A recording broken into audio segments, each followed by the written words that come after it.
Hey everybody, welcome back to the podcast. It's been a while. Like I said in the new updates that will be popping up if we don't have main episodes, it's been a busy month, but we are back, and there's some good stuff to talk about here, man. We got a bunch of fighting game news here.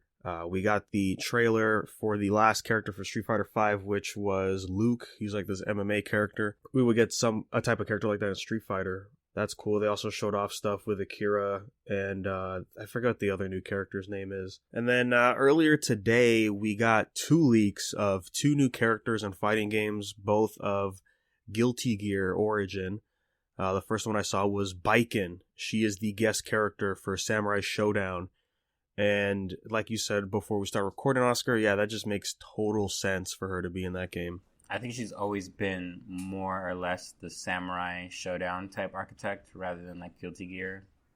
Just with like everything going in her backstory and actually her gameplay in general. Just everything that, like seems like it's just more of a niche and a good fit for her. Yeah, she's looking good, liking how the model looks, and of course, they're basing her off of Xrd Rev 2. Yeah, so she's part of Season 3, and that's dropping on the 19th, which is just a few days away. Alright, so the other leaked character was for Guilty Gear Strive, and that is Jacko. This is a returning character. I know people are pretty hyped for her, and she's dropping on the 27th. Yeah, I still need to hop into Guilty Gear itself and just really figure out all that good stuff going on over there. Pokemon Unite, there's going to be an update on the 18th, which is also this week, as we're going to get some buffs and debuffs, all that stuff. And then a new Pokemon coming in. No surprise, it's Blissey. She was part of the Datamind leak when the game came out. And she's going to be a supporting type of character, mainly going with heals on your teammates. And I think her Unite move was that she'll go nearby teammates and help them out in some way or another. The trailer was okay. It was very short and it just showed off the moves, but I would have preferred more in-depth stuff with it. But it's only a few days away, so if I had to guess, she might be in the free cycle of Pokemon you can use before you buy them. I haven't played since I got Greninja, but that'd be a good way to hop back in because I'm always a big fan of the support characters. Yeah, I was thinking maybe she might have like a regen ability. So like if she like ults and then she just like does like the X prize for everybody. They might just have like some regens to tank some hits or just to finish off that Zapdos, whatever the case is. Supports in that game are very mid. Like only rarely are they OP, and when they are, they're kind of nerfed. Like yeah, there was one move she showed off where I guess it's an attack move where you hold it in the egg area. And then you could launch it later, I guess, to deal some damage. Well, yeah, just to deal more damage. It's going to be interesting to see how a support type only character is going to work in the game. Because, man, people will attack you. And, like, if you don't fight back, you're just dead. Yes, sir. Yeah, again, that's the 18th. And then next month, it's finally going to come to mobile. And then we got a trailer the other day for Mortal Shell. We're getting a new expansion for that game. That is the Souls-like game where you have to pick up shells of other people, and that's pretty much like your Warframe, basically. That game always looked cool. I just haven't picked it up, but it's getting the new expansion called the Virtuous Cycle. This is a roguelike expansion. I thought that's pretty cool that they're going to be doing something like that. Yeah, there's the story trailer that's out, and it sounds all pretty cool stuff, man, but I didn't know how much of it was. And that is dropping this week on the 18th as well. The great thing is it'll be free, but only for the first 5 days. After that, you're going to have to pay for it. So I didn't see any details if you have to own the game to get it. But if you don't, then I would grab it up. Yeah, I might dive into that one because that is a Souls-like game, but it does play different because you have the hardening stuff. So instead of dodging, you're staying in position and learning how to combo off of that and all that cool stuff. Hey, Nintendo did a indie showcase the other day. I think indies are cool, but some of them, I'm okay for the most part. But I've got some highlights here, man. The first thing they showed off was Bomb Rush Cyberpunk. We got some actual gameplay for that game dropping next year.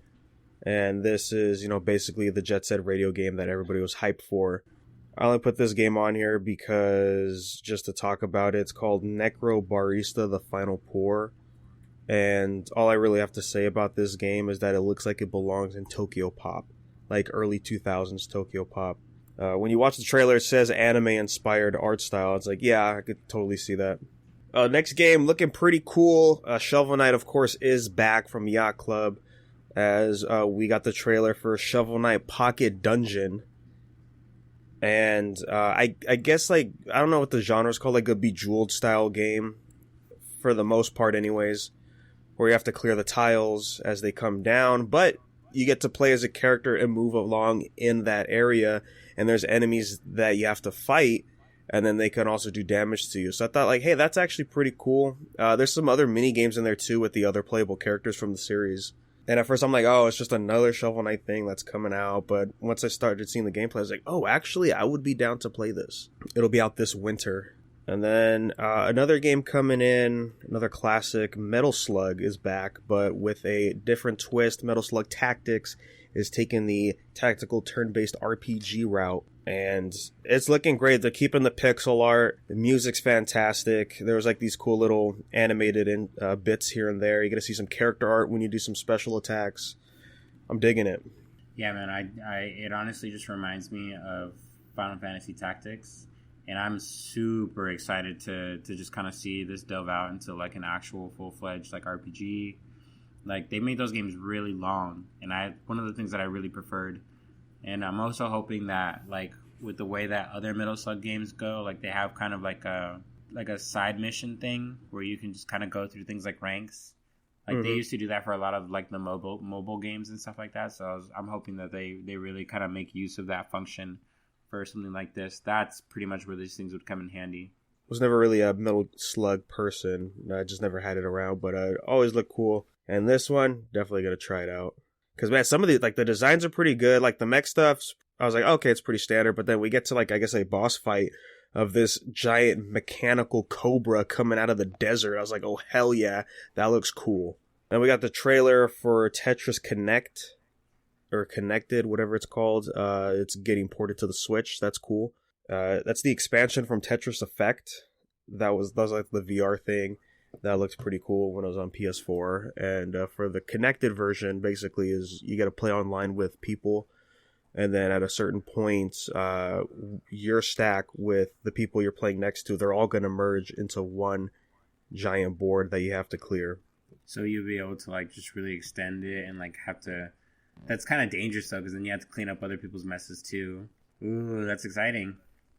Yeah, it definitely changes up the gameplay. Another port was Gang Beasts, and I only know this game because of, like, people I follow, and it's pretty funny. Like, basically you're just playing as these random characters, and the goal is just to throw people off. You know, one of the maps is you're on some trucks going down a highway, and you just gotta throw people off. Yeah, I've seen this game before. This is a great game. Right on, man. And that was pretty much it for the indie showcase, but there was another game that they showed off last week. It was called Dodgeball Academia, and it's a dodgeball game. And I'm like, hey, I like dodgeball. 2D animation. It's an RPG style game, and you just go through like these different challenges as you're playing with all these different characters, making dodgeball fun. Glad dodgeball's getting some stuff here, man, because of course there's Knockout City as well. I'm not sure how far the Battle Royale train is going to trend, but I mean, I like the way that they keep trying to get unique with it, innovate it. I think this most recent one, what was the one that just came out? Hunter's Arena? It's got that weird generic, like, mobile game name. Here it is. Hunter's Arena Legends. Yeah, that came out this month. It was free for Plus. It was a good way to start it out. It's also on Steam, and I think it's on Xbox, too. Oh, no, it's only on PlayStation and Steam. Okay. But yeah, I checked this one out, man, and I like it. It's a melee-based Battle Royale. But there's other stuff you could do in there, too. So there's solos and trios for the Battle Royale. And then there's just straight up PvP. So you could just hop in a match, pick two characters, and just play a 3D fighting game. I think the last time we talked about it, Adam did mention it. He's like, oh, this looks rough. I would wait like another year or two before this comes out. I'm like, oh no, this is coming out soon, man. And for the most part, it feels fine, but every now and then I notice when you're doing your combos or trying to do something else in the game, it feels super stiff and it doesn't do exactly what you want to do. So I can see the problems there. My main complaint really is the control setup, where I was like, I just want to change some stuff. because jump is circle, dodge is X, and I'm not really used to that. The other alternate controls is kind of limited. You can't really do much. Eventually plus sprint is L2. But there's some fun combos in there. You have like your special abilities, of course. If you tap L1, hit any of the face buttons, then you get to do an attack, and then of course it has a cooldown and all of that. And going through the training with a few of the characters, like you can get a good combo going on, get some nice tech and juggles in there depending what moves you're using. And your heavy attack, it's limited to like 2 or 3 hits, but if you successfully hit those, you will stun the enemy, and then you could keep the combo going. So there's a lot of crazy stuff you could do with the combos. You won't get stuck because there's like a breakaway thing you could do if you tap L1 and R1. And then you can counter as well, which I didn't know until like a few matches in. I was looking at because like when you're in the loading screen before you drop down for the Battle Royale section, it'll just tell you the control setup, which is nice. And it said counter. I'm like, oh, I didn't expect that. And that gives you a stun on your opponent when you successfully do a counter. But is it like you got to time it just right, or something that you can activate like mid-combo kind of thing, as long as you have enough frames? Yeah, you have to time it right for the counter, but then just the breakaway one with L1 and R1, that's just during the middle of a combo. You could press that. But that has like the biggest cooldown time. I think it was like 70 seconds or something. One thing I'll say is I'm impressed by the size of the roster. It was pretty big. There's 4 or 5 locked characters you could buy, or you could play 2 of them on a weekly cycle, similar to like DOA Core Fighters, how they're like, oh, here's the free characters, but they'll rotate every week. You got to try them out. And let me tell you, those locked ones are pretty OP. I played some Sun Wukong. Yeah, he's got some really good moves. It's no wonder, like, yeah, you have to buy this guy. But of course, you can still get your ass beat by the other guys, depending on how they play. My other main complaint with this game is, holy shit, all the unlockables are super expensive. Like, I think a character was like 50,000 points. And if you win, like, we won a match for trios, and I think the most we got was 400 or 500 coins. So you really have to grind to be able to get what you want. And then there's like emotes and skins you can get. And of course, the higher the rarity, like the exponential increase in price for them, which is crazy. Like, they really want you to put some in-game money, like some real money into the game to be able to get some of this stuff. Yeah, that or a lot of time for sure. Yeah. It's super weird too, like some of the emotes is just like K-pop dances, I think. Because I was just hearing, like, it'll play music with the emote, and I look and I'm like, yeah, that looks like a K-pop dance, and that sounds like a K-pop song. One thing I will say, though, is make sure ray tracing is off. I think that's the default. It's already off, but yeah, don't turn that on, because I had it on, and I was like, yeah, sure, why not? I have a PS5. It should be able to handle it. No, it does not handle that well. They have a long way to go to fix that, because I was playing with Akil and things were fine, and then next thing I know, I'm hitting like maybe 6 frames a second. Oh lord. Yeah, it was super choppy, and then the quality just dropped. What I do like about the Battle Royale stuff is it's not just 30 people dropping in and then just fighting each other. No, it's a big map. You have to hit to level 10 at least to get your ultimate move. And there's a bunch of NPCs that you can fight in there. There's like a few mini bosses here and there that are level 10 that take a while to grind out. As the circle gets smaller and smaller, like the big boss of the arena shows up. I haven't fought it because that would just be too ridiculous, because they have insane HP and they deal some heavy attacks. So I'm like, I don't think it's worth it, especially when you're getting real low in the numbers of players out there. It's like, yeah, no, I'd rather save as much HP as I can. Yeah, super fun time, man. It could get pretty intense when you get to the end, or you could just camp it out in the bushes like usual. A lot of stuff you could do there. And I was telling Akil this because you pick up items and stuff that will help you, right? So it's just like, oh, you get this to get more attack, HP regen, there's a shield thing, higher quality weapons and shield stuff. But I was telling Akil, I was like, man, how come we can't change like the design of the weapon that we have? Because in the little icon it changes and they look pretty cool, but you're still rocking the same staff or sword or whatever. If you have PlayStation, I say try it out. I think it's worth a look at least. I'm still having a good time with it. Also, you've been playing some stuff too, man. You were checking out Bloodstained 2? Is it the second one? So they have the platformer, the kind of Metroidvania. It's called Ritual of the Night, which is the one that I have. And then they also have the old school one, the one that's really popular and more known. That one is referred to as Curse of the Moon. So I actually been wanting to check out that one too, because those just genuinely seem like they'd be a lot more fun. They focus more on like a level aspect, not like a character aspect. So for Ritual of the Night, like you start off with your character's level 1. We can, like, as you go out through the castle, you build up level over time, kind of like how the usual format for RPGs are. Like I said, Curse of the Moon is not like an RPG. It's more like a platformer, like an action adventure game, Yeah, I did just finish Ritual of the Night. I actually am now like going through it again on New Game Plus. One of the interesting things about it is when you're done beating the game, it gives you like access to an extra mode, and it has like a ton of extra modes that I didn't even realize. They have like a boss rush. They have a randomizer route, so you can just basically keep going through the game, and all the power ups are in different locations, and you have to fight different bosses to get different things. And I'm like, oh, that's cool. I think like what they were trying to do was like cater to the aspect of like wanting to speedrun the game, or just like trying to have fun with things in like a new light, like trying to cater to not only the classic Metroidvania players, but also the people who are interested in the roguelike aspect of things, so I thought that was really cool. I definitely recommend it to anybody who is like missing that feeling of playing like a good platformer, anybody who's especially interested in like those games like Castlevania. I just like it really hit home to me, and I think that's one of the main reasons why I would like replay it so much. I was just looking at my Steam library, and it said over the past 2 weeks I put 90 hours into that game, and I'm like, Jesus, I didn't even realize, man, this time goes right by when I'm playing that thing. And it also makes me like get that bittersweet feeling of like what could have been, like if Konami didn't shit can everything and ruin their IPs. Bloodstained is a good successor. The guy who did the original Castlevania series, he worked on that game, made that game through the Kickstarter. So I would definitely go on to Steam, buy it, check it out on sale. You can also get Curse of the Moon 2. Heck yeah. Yeah, I know that game's on sale pretty often. Hey, that Back for Blood had 2 betas. I definitely had some fun playing it, and I'm gonna say honestly, it's definitely an instant cop. Like, I'm talking day one. If you're not even thinking about pre-ordering, because we all have our feelings about pre-ordering at this point. It's kind of a waste of money, but even then, definitely I would recommend an instant cop.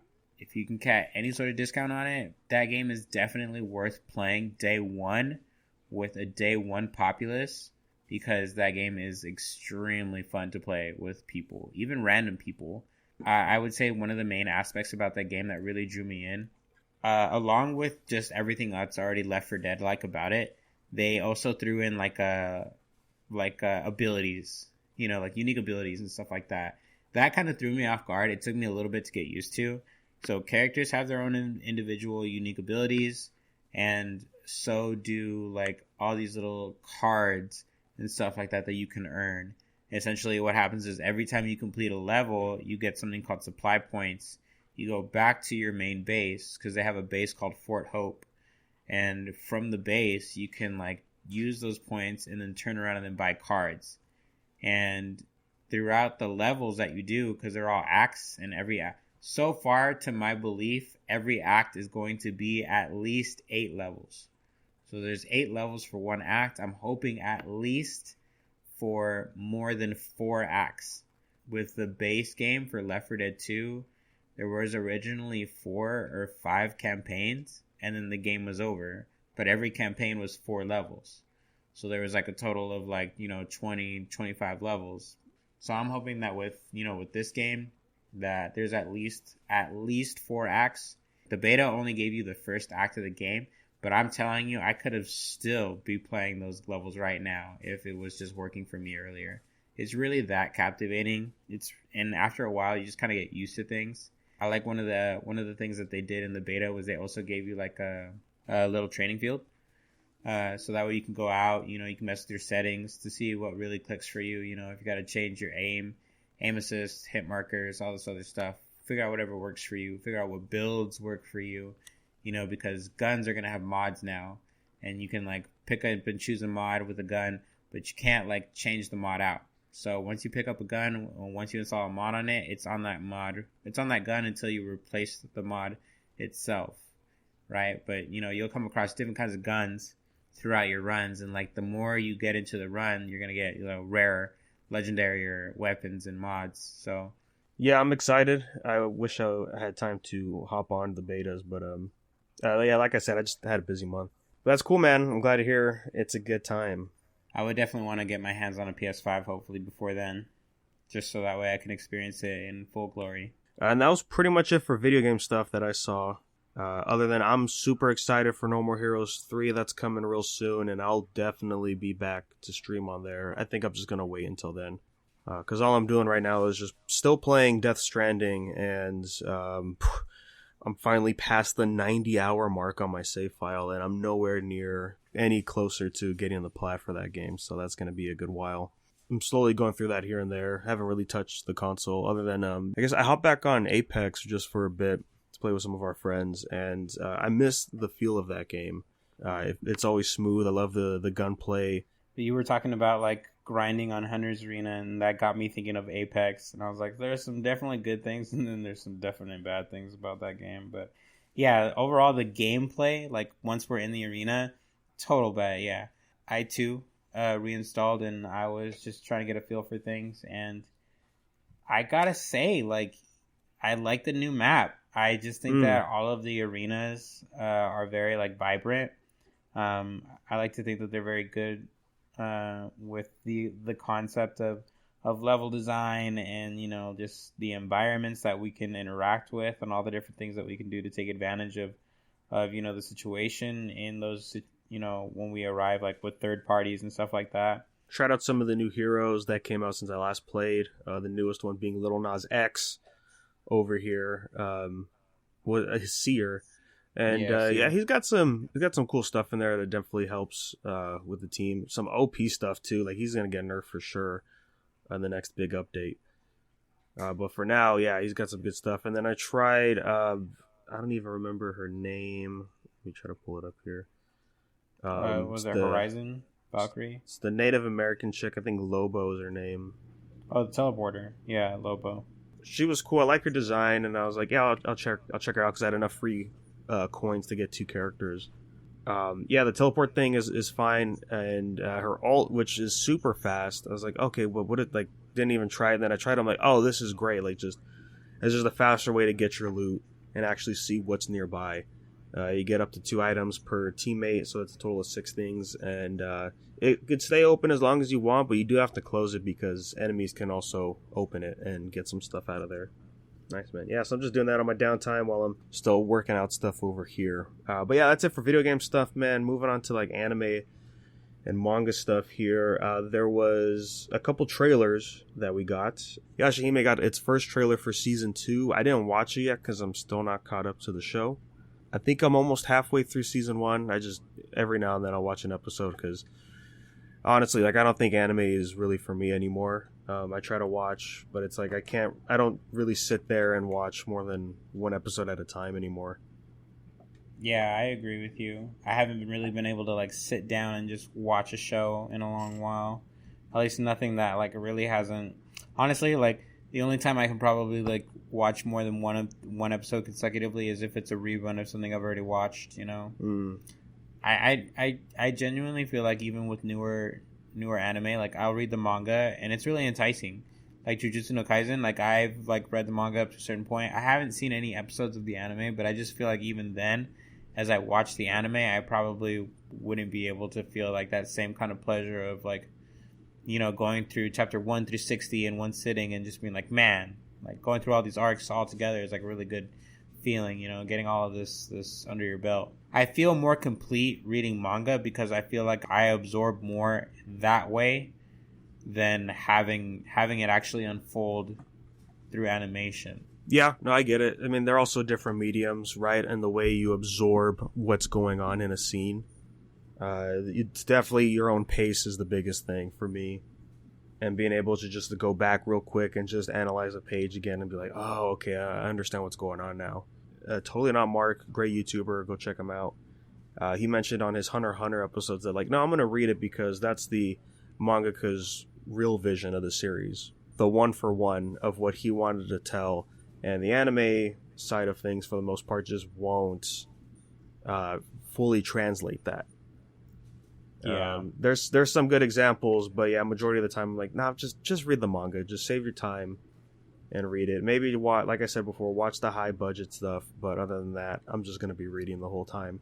But Yashahime, of course, is an anime only thing. There's no manga for it, so I'll slowly get through it.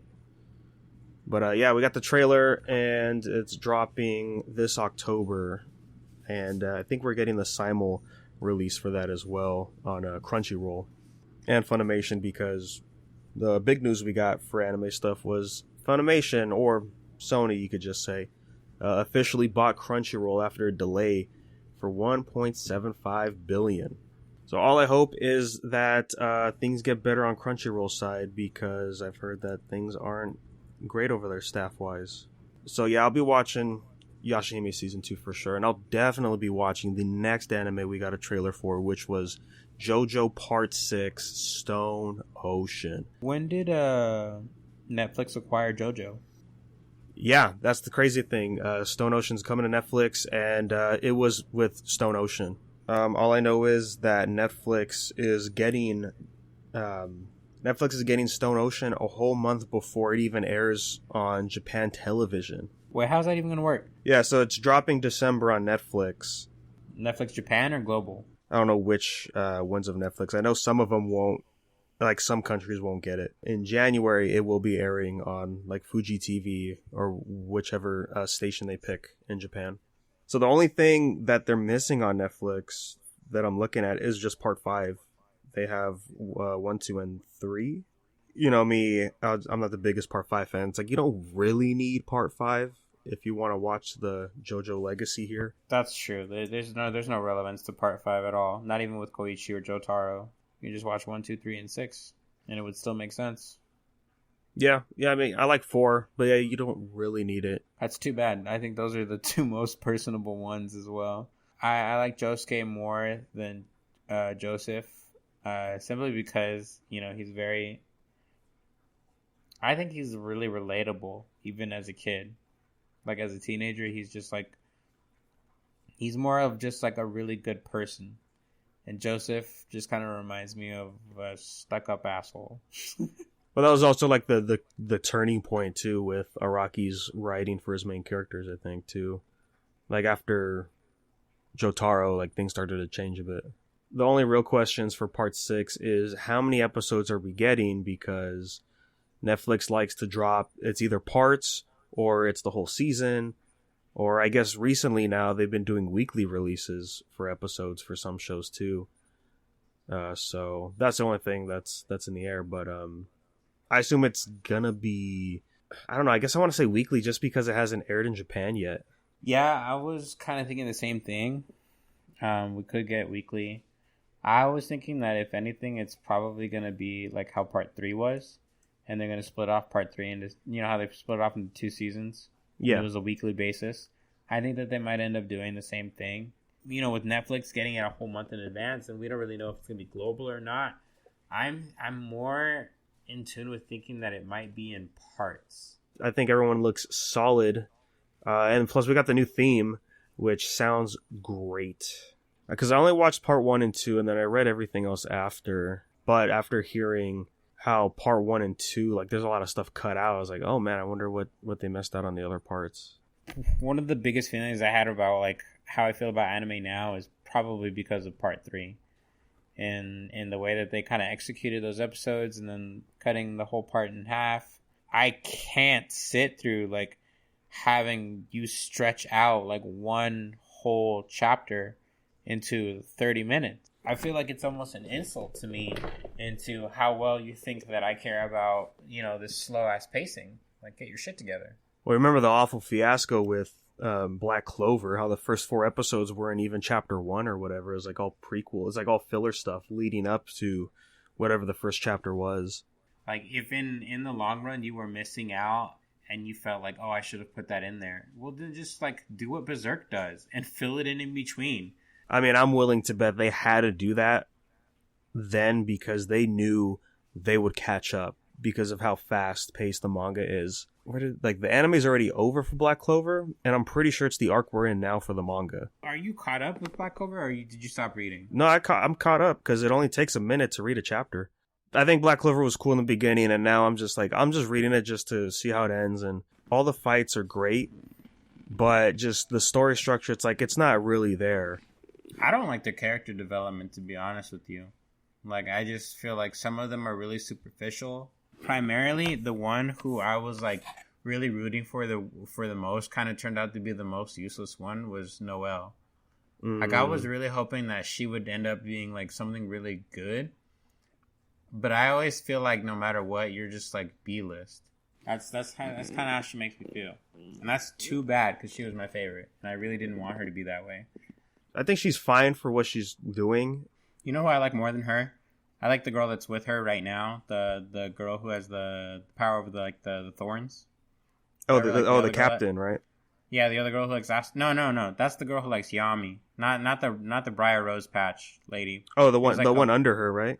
Yeah, like the blonde lady. Like the blonde lady, she was like hanging out with Noelle too. I don't know if she was like with the Golden Dawn or whatever the hell. Oh, I think, you know what? In the anime, I think she has pink hair, but she hangs out with Noelle, and she has like the power to heal. And I remember her and Asta were like together a couple times. So she's like kind of like Noelle's love rival at the same time. Yeah, she's part of the harem. I prefer her way more than I prefer Noelle at this point. You know they're not going to show... You know what? They're probably going to show that scene where she was bending over for the other ladies. Are they going to show the part where she jerks off? First night? Honestly, I forgot that happened, so I might have to reread it. It is time to reread, man. Yeah, it's all in color now, too. Did you guys talk about JoJo almost ending? No, I was gonna get to that. Well, there's your segue. JoJo continues in the news, man, as I'm pretty sure it's in the next few days. The final chapter for Part 8 will be out. I'm predicting it's gonna launch straight into Part 9 whenever Araki wants to do it. We'll do a separate episode about Jojolion, man. There's a lot to talk about there. Especially that last chapter, which has nothing to do with what just happened. It's not over yet, is it? There's not a new one updated? No, I checked right now. It's usually the 18th it drops. Yeah, so look forward to that soon. We'll sit down and dive deep into Jojolion. I'm going to preface by saying we're going to dive as deep as logic makes sense for this part. So don't get your panties in a bunch. I don't know who said it, but I really hope what if they were like the next JoJo were twins? Yeah, I love the twins idea for JoJo. If that happens, bro, it's going to be so good. Well, I was telling Oscar before we started recording, I'm willing to bet it might still be Josuke as the main character. Depends if we get a time skip or not for Part 9. I believe we're in the skip right now. No, the new chapter is a flashback to before Part 8 itself. That was Holly? That wasn't Holly. That was Steel. That was Steel. That was... I was about to say Speedwagon. But she was she's in part of the Foundation, so it's... Yeah. Are you sure that was before? Yeah, it's before. They said the year. I think it was... 1990 something. Okay, but you have to remember, Part 7 took place in the 1889 or 1890. Yeah, the 1880s. Yeah. Maybe 1970 or 1960, like one of those things, because she couldn't have been 111 or 110. That doesn't make any sense. She got Jesus, though. You can't just because she had Jesus' head in her womb does not make her immortal. 1941. Oh shit. Yes, that's 60 years later. I really just want to see what happens at the end of in the next chapter. That kind of took me for a loop. I really hate... Okay, since we're already talking about it, just really quick, I really fucking hate stands like that. I swear to God, those super stupid situational stands where you're like Superfly. Superfly is a really cool concept. Superfly was the best. I mean, no, he wasn't. He was cool, but like he wasn't the best. Like how often are you gonna go out to a fucking cell phone tower outside of Morio? Okay, like a good example that I was saying was like what was it, Highway Star? Going through like how he had like started from that tunnel and then he had to make his way back because he saw the room. Then he's like, fuck, I gotta get away. I'm gonna make this motorcycle. I'm gonna go over to the docks. I'm gonna lose him. You know, like all this other shit. Just showing you all these little aspects of town. And I like that. And I think the closest thing that we got to that from part 8 was like Doobie Wow, and that one stand he was fighting in the alley.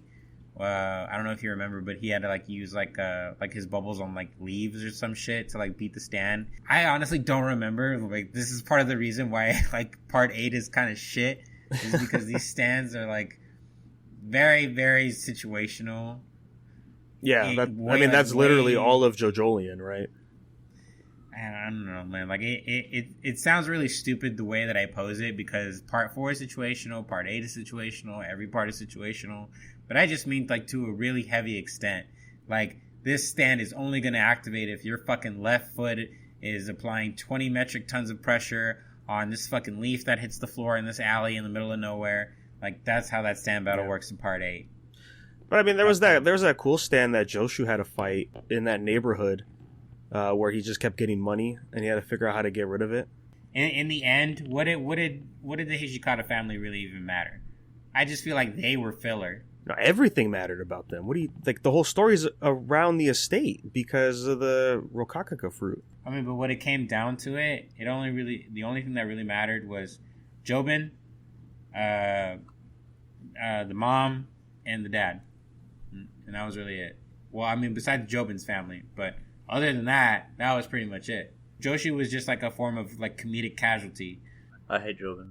Oh no, Joshu, my bad. I hate Joshu. Joshu's great. He's got was it King? No, King that Bolt? stand is awesome though. Yeah, but stand's great. Fuck Joshu.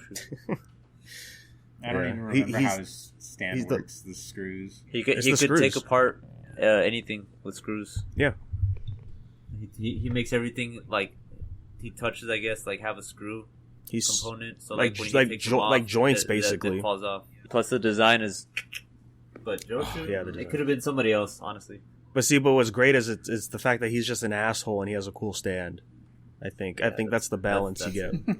He's just an asshole with a cool stand. Yeah, named like 90% of the villains. Look at Vitamin C. Vitamin C is a great stand, and it's just some guy that's stuck in the 70s. I fucking knew you were gonna do Vitamin C at me. Okay. What about when we were gonna when I forgot what I was gonna say. What were you say? Do you remember when they met the botanist and then they had to go like kind of up like that mountain ski because they were getting followed, and it was like that rock human and his pet dog, and I think they both had a stand effect. Or I think the dog was a stand effect. I wasn't really sure, but like they had the ability where he's like what was it, like some sort of like bug thing that like it would eat you alive or some shit like that if you were that's most of the rock human type insect thing. Yeah, it's the rock insects. Yeah, it's so weird. Yeah, the rock insects. Like they got their own innate. They're basically stands by themselves. Right, and then the dog, right? If I remember correctly, he was like fucking Tremors, or he's like as long as you're touching the floor, like your vibration of touching the floor is gonna like notify him to come over to you and like fuck you up. Wasn't Dolomite one? Dolomite was one, yeah. Dolomite, he was the tank, right? The tanky one. Mm-hmm. I'm pretty sure it's the tanky one. Yeah. When it came to the rock, when it came to the rock humans, I'm like, no, I'm sorry. The tank one was that's a name, Doremifacilado or whatever it is. Yeah, Doremifacilatido. Yeah, that guy. Doremifacilatido. Music Man. Yeah. These names are great. Fucking Dolomite was the midget one, right? The one that was immortal. It was like, no, you can't burn the fruit. I'm sorry, and then he like undid his thing and Dolomite had the one with the messed up face with Blue Hawaii. Oh, he's the mud guy. Yeah, that's right. Yeah, I think you're thinking of Poor Tom. He was the short one. Poor Tom. Yeah. Poor Tom was a baby man. Mm-hmm. He had that ozone. Or whatever this wiki says here. Yeah. You know what, motherfucker? It's time to reread. There's a lot of shit that happened in Jojolion that I forgot. But then again, to be fair, that's with like every other one. Dude, I struggle remembering these stand names, man. It's like, especially, I don't know what it is about part 5, but part 5 I'm like the worst. Because like shit happens, they get the gang, shit happens to the gang, and they at the end, I'm like, man, I gotta pay more attention. That's why I'm not the biggest fan of part 5, because there's not a lot of impactful moments in there. Like I only remember a few things, like the boss is super fat in jail, Bruno's dead until he finishes his mission, then he just fades away or whatever. Baccio does some shit, mm-hmm. and then he redoes some shit. Stands are cool. I'm very curious to see how this final chapter is going to be, because we have to finish this flashback thing, and there's got to be an epilogue with the present day stuff. I know we got that note from Araki last chapter where he's just like, I just want Josuke and Yasuo to be happy. And I'm like, yeah. Yasuo's great. Yasuo's top tier. I just fucking hate the fact that Josuke had a sister. There was a JoJo that had a sibling, and it's just like, all right, she's dead. How come she didn't have the star? Only a select few. I don't know. That's not how that works. She was Josuke. Fucking what is it? She was Josuke. Because there's right? there's Kira. It was Kira and who else? Was it just Josuke? Because Josuke is a made up name. His name is Jotaro. No. Yeah, he was Jotaro. Okay, let me see. That's another thing too. With it being monthly, kind of you gotta really remember this stuff. Oh, wasn't he a Kujo? Wasn't? No, not a Kujo, no. Oh, no, you're right. Josefumi Kujo. Yeah, and then Yoshikage and Kira. Yeah, remember, Josuke is just the name Yasuo gave him because he reminded her of a dog that Shikata's had or something. You're a fucking dog. I'm gonna name you after a dog. You're a fucking dog. That's not funny. I don't think the sister had a star because she was Kira's sister, not Josefume's. Because remember, Josefumi, when the flashback arc, he almost died because his mom was like, I don't want a kid. Just let him drown. The Hishikata family is Johnny's descendants? Or no? Yes. Johnny at one point must have had an affair. No. Josefume has a star. Josefume has a birthmark. Wait. Because I think it was Kira that had the birthmark, I think. It says here Joseph also has a star birthmark. Soft and Wet was originally Josefume's, and then Kira had the bomb prime thing, so he just has the same ability. So the only difference is... Kira still had Killer Queen. Soft and Wet Redux just has the bomb explosion aspect to it now, right? He can take away, put in, and then explode it if he wanted to. I guess so, yeah. They're bombs, I guess. Or unless somehow... Like little bombs? Oh, yeah. Josefumi has a star-shaped birthmark, which implies he may be a member of the Joestar family. Like 100 plus years later, right? So I guess it would branch out eventually. Oh yeah, it is 100 years later. Because it's 2011 that Jojolion set in. I still don't know. I still don't know what podcast we're doing. I've just been talking. That's the teaser for the spoiler episode for JoJo. There you go. Again, excited to see what we're gonna get into. Because it literally it could go anywhere right now. Who knows? Maybe Dio does show up in part 8. Oh shit. That'd be a fucking game changer, bro. So, moving on, we did talk Netflix. It's back in the news, of course, more anime stuff with the One Piece live action show. Remember, they're still doing that. And it's a 10-episode run. Majority of people thought, like, okay, so it's just going to be them right before they get to the Grand Line. So we got the character descriptions for the main crew. It goes all the way up to Sanji. So, of course, pre-Grand Line adventures. Yeah, so in the descriptions, it mentions the race of each character. And the descriptions, they're pretty solid. It's pretty much the same as the manga, unlike Last Airbender, that's also on Netflix.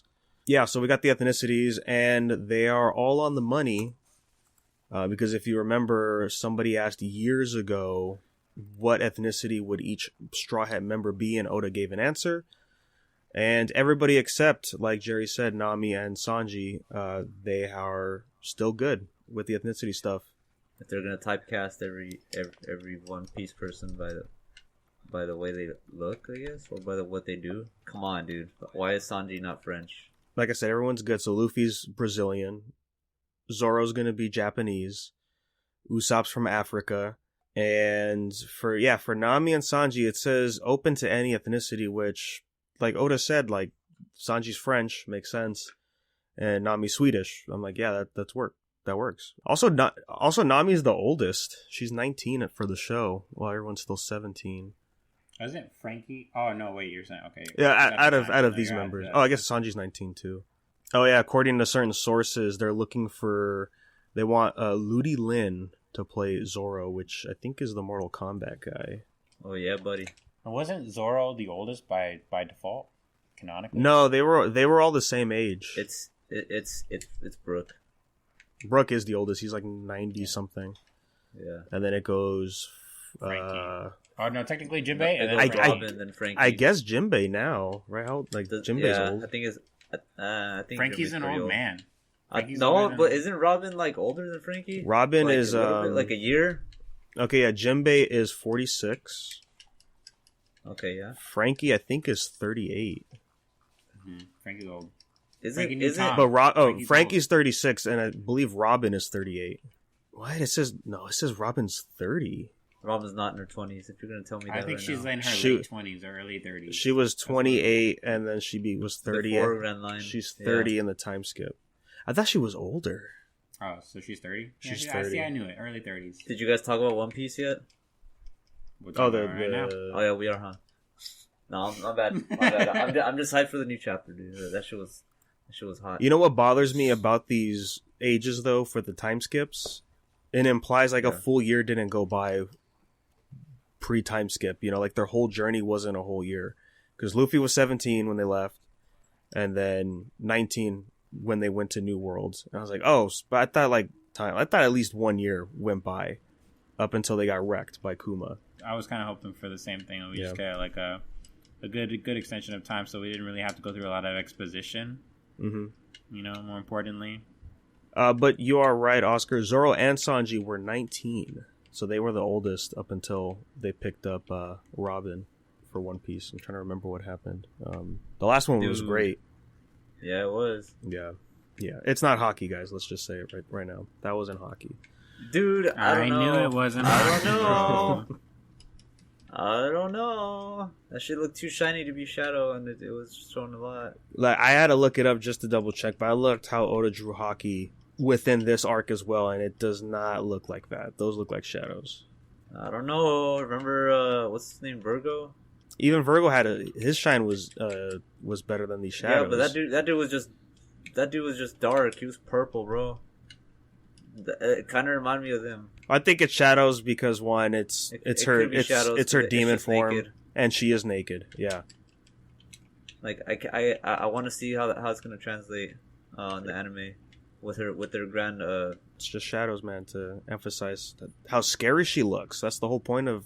Yeah, look at Black Maria. She was frightened. The Gintama final movie is finally coming out to the north here, or to the west.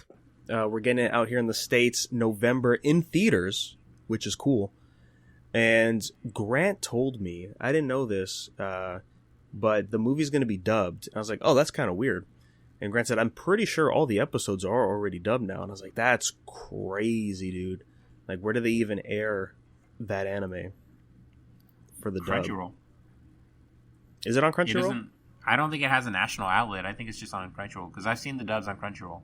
There's 2 dates for the movie. One is dub and one is sub, so make sure you pick the right one if you're going to go. Speaking of endings, though, September, we got the official confirmation that the final chapter, probably for Berserk, will be out. 29 pages are going to be colored, which is insane. I don't think Berserk has ever been colored, right, from the magazine. I think it was the official Twitter account for the magazine Young Animal.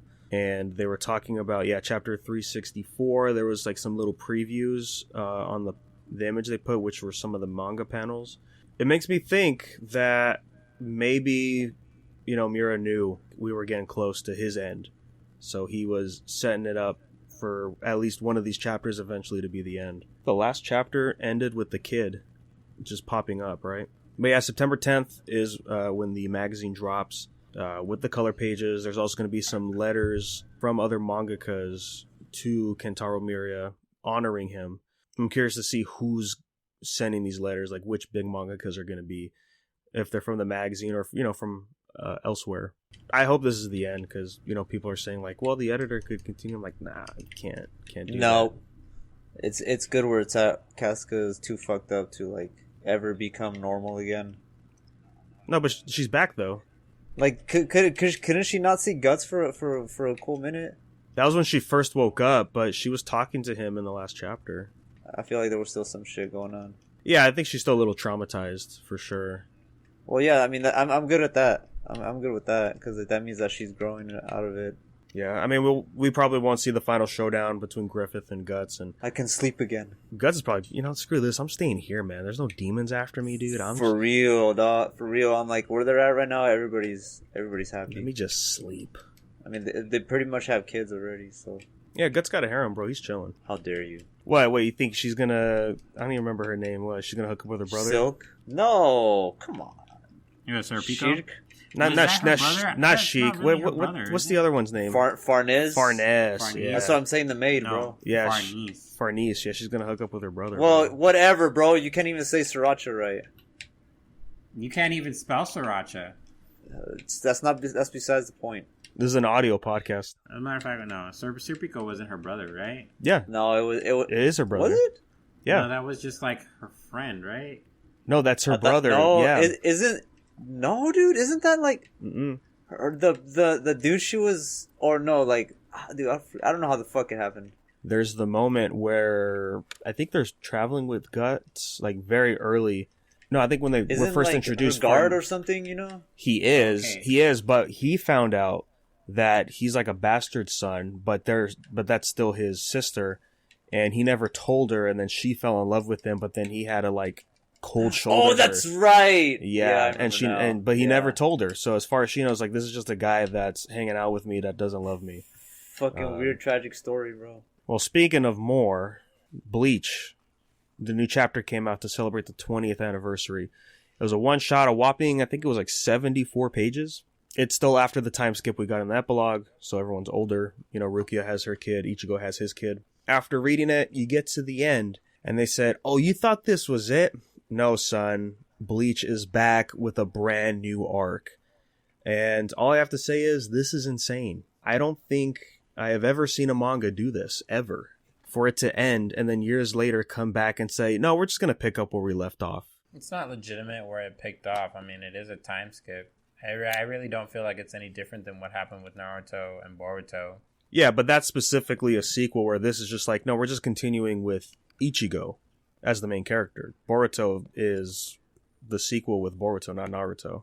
Yeah, you're right. It doesn't really focus on his son or anything. I mean, it does, but yeah, you're right. He's still primarily involved. Yeah, I'm sure Ichigo's kid, who has a weird name, is going to be involved somehow because info that we got in the chapter implies that, yeah, these kids are going to be key into what's going on. And not to spoil too much, but yes, the next place we're exploring in the Bleach world is one that got explored before in a movie, and that is Hell. And I like the concept of Hell. It was cool when it got first introduced in the manga. And I like that movie. Out of the four, I think that's the best one. Interesting idea of what it popped up. Like, we had a returning character show up and explaining basically what's going on in Hell. Part of me, I'm like, that's interesting design-wise, because I think it's still pretty good. I don't know, I think Bleach should just stay dead. I'd rather him continue Burn the Witch. Yeah, Burn the Witch was really cool. And I was really hoping for a lot more coming out of Burn the Witch. Well, they did confirm Burn the Witch isn't over. Like, he's coming back to do more. We just don't know when. And now it looks like it's going to take a while because Bleach is back, which is, some people point out on Twitter, it's just like Ichigo, Naruto, Goku, and Luffy are all back in mainstream manga world. What year is this? Like, it always sounded like there was tension between him and Jump, and now that he's back with a series that I guess I don't know, it felt like he wanted it to end it a long time ago, but I guess it's going, we don't really have any solid details. They just said it's coming back. I don't know if it's weekly or not. I mean, I'm excited either way. Ever since that one shot came out, I was just like, okay, I have to reread. And then I started rereading, and I think so far I'm like up to volume 2, volume 3. Are you doing it in color? No, I didn't know it was in color. I'll let you know this, Oscar. A lot of manga nowadays are being colored. It's crazy. Most of it officially too, but translation-wise, yeah, that might be tricky to find. But I think Bleach is translated, at least on sites. Yeah, just 2001 Ichigo, and the art style for back then, I was like, wow, like this is. Oh yeah, yeah. His early art, like there was a comparison between then and like the new chapter. It's like, oh yeah, he's those are some rough cheeks, boy. Yeah, hopefully, like, after this arc, like, is the end, and then we could just go straight into Burn the Witch Part 2. And I'm also excited because the last thing I have on the notes is Idris Elba practically confirming he is Knuckles for Sonic 2. Let's go. Let's go. It really makes sense. And I'll just be honest with you. All the voice acting interpretations of Knuckles is technically wrong. Because he's native. He's from an island. And literally all of his fucking relatives have accents except for him. Yeah, because he grew up in the streets. Yeah, He did. He grew up on a floating rock.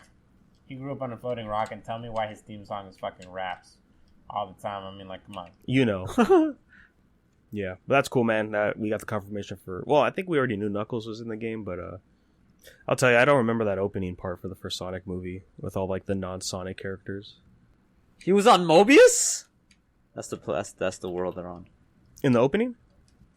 No, I never seen the opening for the movie, but from what the world is or their fucking world is called Mobius, I think. Guys, I hate Byleth so much. I'm sorry. Well, right on, guys. That's gonna pretty much wrap us up here. Thanks for sticking around. New Marvel talk. There was one out, and there will be one out soon. We're gonna dive into the Suicide Squad and Marvel What If, and talk about all that stuff. Manga reviews might be one this week. Not sure. You'll know on the posts on social media at Unverse Podcast. Webtoon this week as usual. And then on our ends, like I said earlier in the episode, I'm going to wait until No More Heroes 3 to stream. And that'll be at Negator7 on Twitch. Gerry, what are you doing, man? I saw some Dark Souls 2 stuff the other day, right? Yeah, it's actually Oscar's game, so I might as well like just play it. I'm almost done. I'm doing the DLC before I call it quits and beat the last boss. It's a great time. Besides that, it's Arkham City. I'm gonna have Arkham Knight. Excuse me. That shit. I'm gonna take forever on that. So I can already feel it. It's gonna be a great time. Subscribe to Gerry Omega. I play what I want when I want. No, every Tuesday, Saturday, plus whenever I want. For the most part, I'm going to be streaming Dead Space. Since it's going to be coming out remastered, I kind of want to remember how the game was. It's a remake. All that. True. So it's going to be different. Yes. And still, I want to play Dead Space. I just feel like it's fun. So hopefully, That's the attitude to have. You got to play what you want. There it is. For no reason. We should watch the movies, too. There was, I think, a total of 2 or 3 movies, and I think the second one is like partially animated, partially... No, one of them is full-blown CGI, so there's 3 movies. And then Grant streamed the other day. He was playing the, what is it called? The Wrath of the Druids, I think, for Assassin's Creed Valhalla. It's when they go to Paris or something. The new DLC is called The Siege of Paris, or Invasion of Paris. Ah, okay. There it is, yeah. And that was over at Calamity760. I don't think he finished. I'm not sure, but he'll be back on to play that. He usually streams late at night. Well, right on, guys. Thank you for listening. Again, if you have any questions or comments, unversepodcast@gmail.com. We'll sure to bring those up on the next episode. So thank you, guys, and we will catch you later.